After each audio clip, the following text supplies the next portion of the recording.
Hey, y'all, and welcome back to the Restaurant Incubator podcast. Today is part 2 of my series on wine. So, Crash Course on Wine, part 2, Reds and Rosé. My name is Brandon Sharp. I'm the host here at the Restaurant Incubator. As an executive chef, I earned 7 consecutive Michelin stars out in Napa Valley from 2010 to 2017. And now, as a chef owner and entrepreneur, I have 3 restaurants here in Chapel Hill, North Carolina. I'm sitting here in the private dining room at Hawthorne and Wood. We also have Bluebird and Proximo. So whether you like drinking wine or not, you're going to need to know a little bit about it in order to sell it to your guests. So I'm going to start today with a quotation from an importer named Thomas Meunier, who is who's a source of fantastic French wines for us. But he's also a bit of a character. And at the end of a day of tasting wine a few weeks ago, he said, "When I'm tired of drinking wine, I drink Beaujolais." So I just wanted to get that on the record. Beaujolais is a light drinking quaffable red wine from part of Burgundy, and I'm not even sure we're going to go over Beaujolais today, but it comes from the Gamay grape. It's delicious, and again, quaffable, affordable, a good quenching summer red wine. So how is wine made, first of all? The chemistry is simple. Yeast plus sugar equals carbon dioxide plus alcohol. So grapes can begin fermenting just like any other fruit left out at room temperature. Wild yeasts feed on the natural sugars in the fruit. The resulting metabolic process yields alcohol and carbon dioxide, and the process takes place within the pressed and extracted juices of the grapes. Wine, by this definition, is easy to make, but good wine is nearly impossible to make.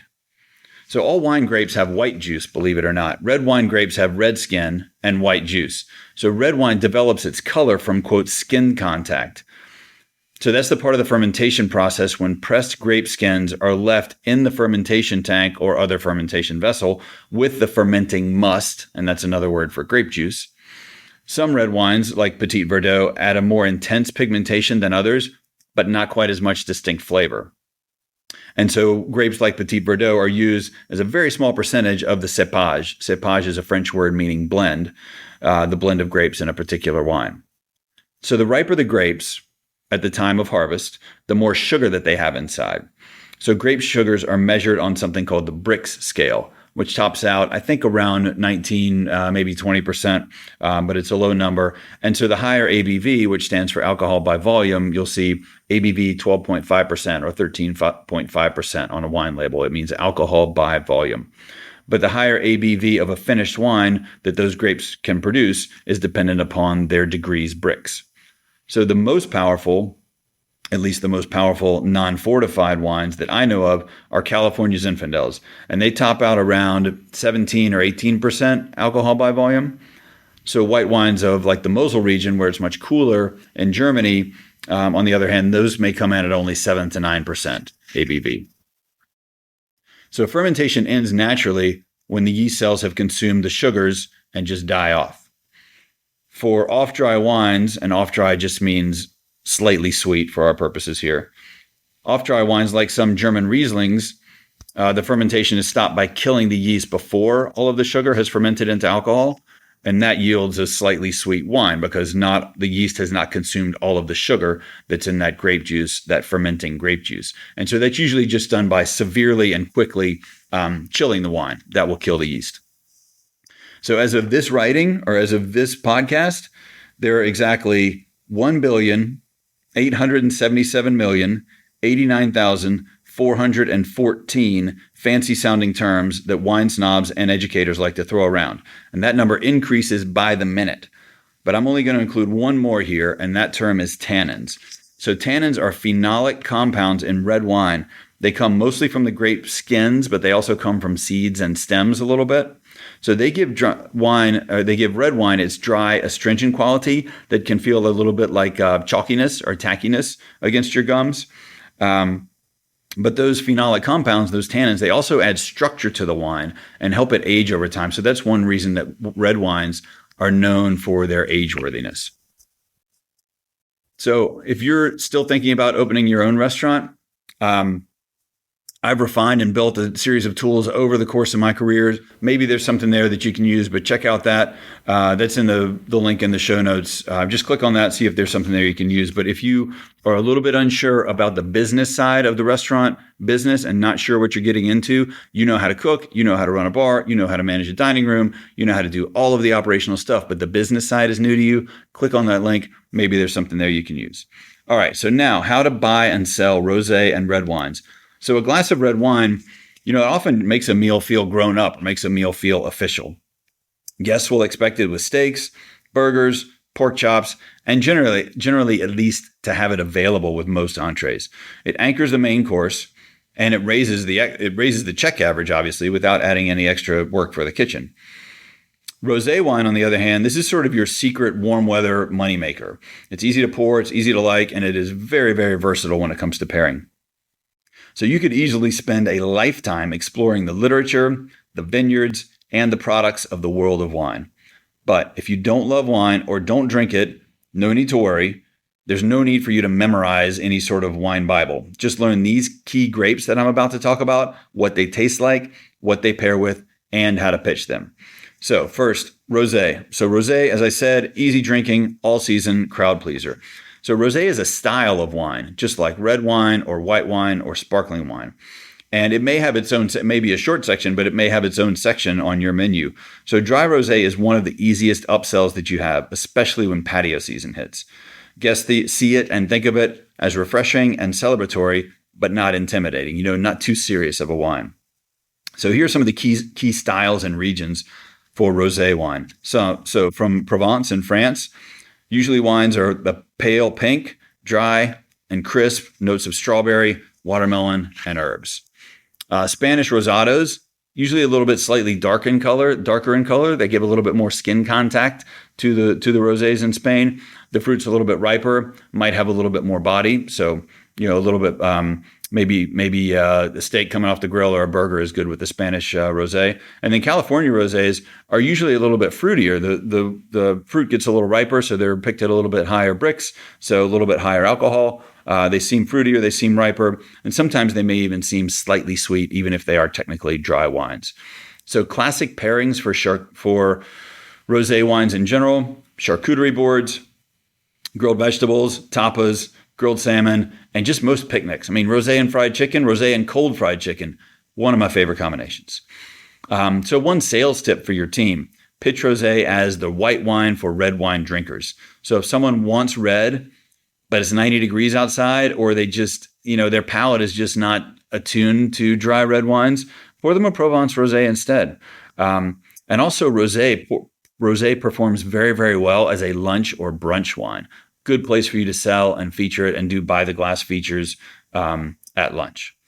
All right, so that's enough about rosé. Going to move on to red wines now and the essential red grapes for you to know. Red wines can feel intimidating, but they sure don't have to be. So these 6 classic grapes cover most of the styles and price points that you will need. I will say, however, that the wines of Italy and Spain fall largely beyond the scope of this podcast. There's some great deals in Italian and Spanish wines, and honestly, Italian red wines are probably my favorite red wines to drink. I had an amazing 2020 Brunello the other night, and it's just, the nose is fascinating. It's not too heavy. There's not a ton of grip when you sip it. It's not too full, but it is so full of flavor and so food friendly. Dry, slightly dusty, dried red fruit, a little bit of black fruit. Just fantastic. So don't ignore the wines of Italy and Spain, but for the most part, for you and your guests, they are going to be French and California wine drinkers for the most part. And if not, great. Find out about Italian and Spanish wines. But here's what you need to know about the 6 classic grapes. So we'll start with Pinot Noir. So Pinot Noir is on the lighter side for red grapes. It traditionally comes from Burgundy in France. Oregon and California are 2 places in the New World where it is grown successfully. It's light-bodied, usually notes of bright cherry, maybe some earthiness, like some forest floor, mushrooms, and it has soft tannins. So it does not have really grippy, tight tannins that you'll really feel on your gums. It has soft tannins, So for that reason, Pinot Noir is more difficult to age. Pinot Noir is generally a finicky grape and very difficult to make well, which is one reason why it's expensive. But the softer tannins mean that it usually is not as age-worthy as Cabernet.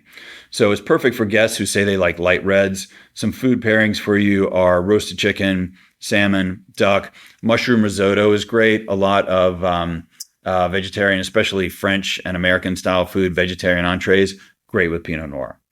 Next grape is Merlot. So Merlot is classically from a part of Bordeaux in France called the Right Bank. Some famous names are Pomerol, Cheval Blanc, Saint-Emilion, also grown well in California and Chile. So Merlot is smooth. It's easy drinking. It produces a very, very velvety wine. It has soft tannins, riper red fruit, deeper, darker fruit, plum, black cherry, sometimes notes of chocolate is what you'll smell and taste in Merlot. So this is perfect for guests who want an easy, smooth red, but they might like it on the fuller side, but they don't want to think too hard about it. Perfect food pairing for burgers, pork tenderloin, meatloaf. It can be good with pizza that's not too spicy. It's great with mushroom pizza. And Merlot is also fantastic with Thanksgiving dinner. I know Neil's go-to with Thanksgiving dinner is Riesling. I talked about that in the crash course on whites. My go-to for Thanksgiving dinner is always Merlot. All right, Cabernet Sauvignon. So this is the big daddy. This is some of the most expensive wines in the world are made from Cabernet Sauvignon. In the New World, it's grown very successfully in Napa Valley, made famous by vineyards like Harlan and Schaefer and Dalla Valle. So Napa Valley, the left bank of Bordeaux, the regions known as Medoc and Pauillac, and also really grown widely and well in Australia. Coonawarra is famous for its cabs. So what it tastes like is very full-bodied, usually dark fruit, blackcurrant, blackberry. It can have notes of cedar, pepper, tobacco, leather, and it has very firm tannins. So it is probably the most age-worthy grape there is out there, except for maybe some sweet wines. But yeah, Cab is big, Cab is bold, Cab is made for aging, and so it is perfect for guests who are ordered steak or asking for a big red. So ribeye, lamb, short ribs, fatty, beefy, full flavored entrees. Also good with things like grilled portobello mushrooms. So Syrah, also known as Shiraz in Australia, from the Rhone Valley of France traditionally, and the Barossa Valley of Australia. So Syrah, big, bold, dark berries, black pepper, sometimes smoky notes to it, but it is not.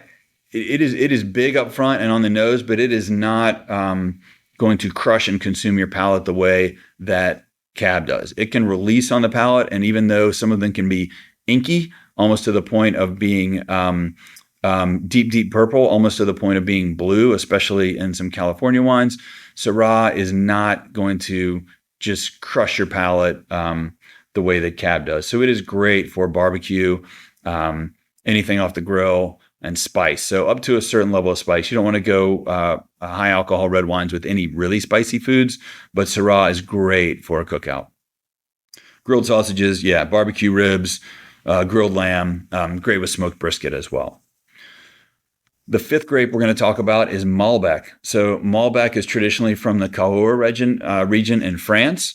It's also widely grown in Mendoza in Argentina now as well. And there's some really famous, delicious Argentinian red wines, and they are big, full, like broad-shouldered, muscular Malbecs. The ones that are from Cahors that I really like are on the lighter side, and they're not light in the way that Pinot Noir is light. Like it's still a good, big, full-bodied grape.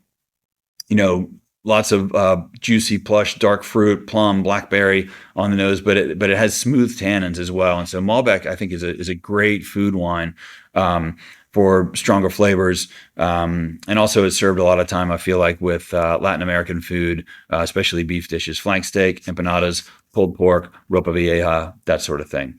So again, Malbec is going to be great for your guests who want a bold red that might be a little bit off the beaten track, who don't want to pay Cabernet prices. And it's something that's a bit softer and more approachable than Cabernet generally. So the last red grape we're going to talk about today is Zinfandel. California is famous for its Zinfandel, Lodi, Sonoma, also Central Coast. So Zinfandel, jammy, ripe blackberries, raspberry, spice, pepper. Like when there some, I think there even is a Zinfandel called Jelly Jar. Like it is that jam quality. Sometimes almost going, when it goes too far, it goes into cough medicine syrup flavors for Zinfandel. It's great also with barbecue and big flavors. Great with grilled pork. Zinfandel is a great summertime cookout wine. Be careful that you don't pair it with anything too spicy because it's usually high in alcohol and that can overwhelm the palate. But food pairings, kind of more of the same: barbecue ribs, pepperoni pizza, smoked brisket, pulled pork sliders. Zinfandel is I think because of its ripeness, I find it quite versatile. But yeah, it's delicious, and sometimes it's good just as, the glass of wine you have before dinner. So here's some one-off smart tips for pairings and for you as an owner and maybe for your staff as well.